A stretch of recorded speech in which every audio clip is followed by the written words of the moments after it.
Okay guys, good morning to everyone. Isang maganda at makulimlim at maulan na weather sa UK. Ganda drop off ko lang sa aking first lady. Late shift siya today. And eto, short drive tayo. Kumusta po ang lahat? Nawa po ay nasa mabuti tayong situation o kalagayan.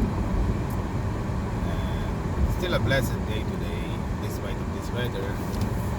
Siyempre kailangan pa rin natin ng rain. Pero ito ang typical weather po sa United Kingdom. Welcome to United Kingdom and the weather's like this. Joke lang po. Ayan. Naulan no? Naulan na malamig pa.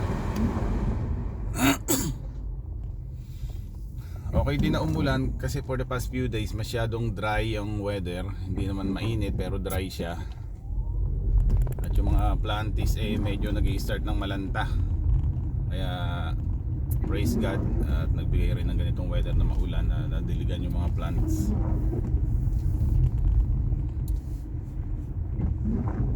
I mean doon sa back garden namin, hindi naman sa lahat ng kasi almost a week na yata kami hindi nagdidilig. Once a week lang magdilig ng plants Kaya ayun.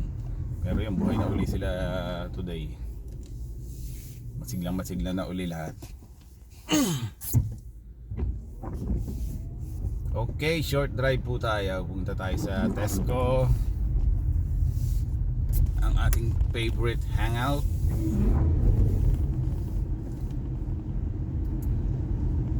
We'll see. Pag ganito maulan parang nakakatamad pag ganitong weather. Makulimlim.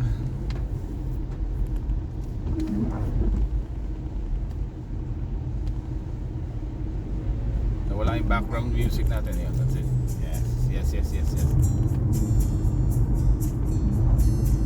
Yun nga, sabi ko kanina, pag ganitong weather, maulan na, malamig, tapos cloudy, parang ang sarap ng bedtime for the whole day. Mahiga lang ba? Okay, shout out to everyone.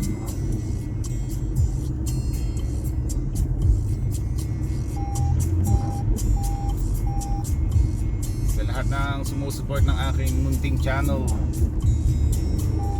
shout out po sa inyong lahat.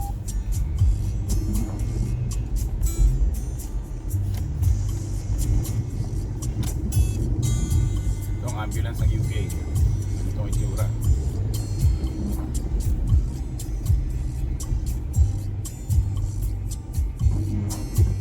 Ito tayo sa Tesco Trentvale.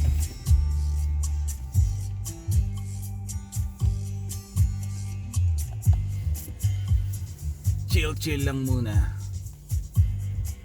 Very short video lang to. Then mamaya mag silent live siguro while I'm doing something. Ang dami kong sinampay yesterday, ang dami kong tutupiin ngayon.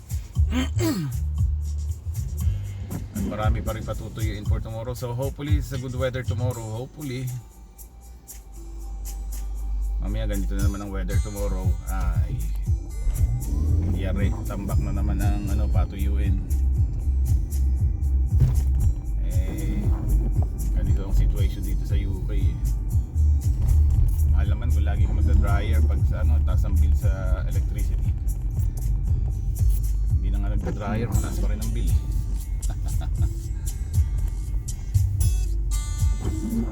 Okay po, hanap tayo ng doon kaya naman tayo mag-park sa may back. It's been a while na hindi na ako nagpa-park doon Dali lang lolo. Naman tayo.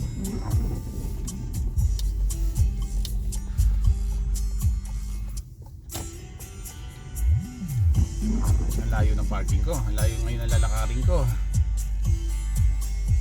It's okay. My choice. Lang naman.